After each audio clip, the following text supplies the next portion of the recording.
Aparna Das. Today is Pilgrim. On this special occasion, I am going to recite a poem composed by Jyoti Prasad Agarwala. কবিতাৰ শিৰোনাম অকণমানিৰ প্ৰাৰ্থনা কবি জ্যোতি প্ৰসাদ আগৰৱালা পোহৰ দিয়া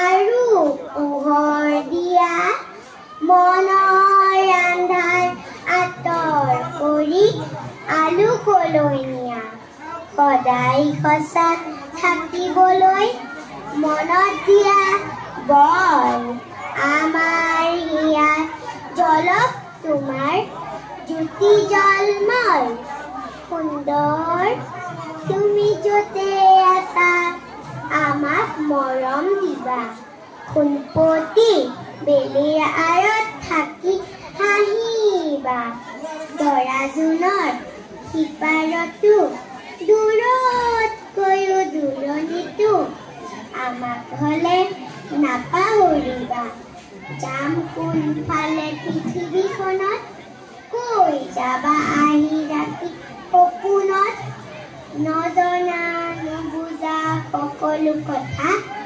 শিকাই বুজাই যাবা সুন্দৰ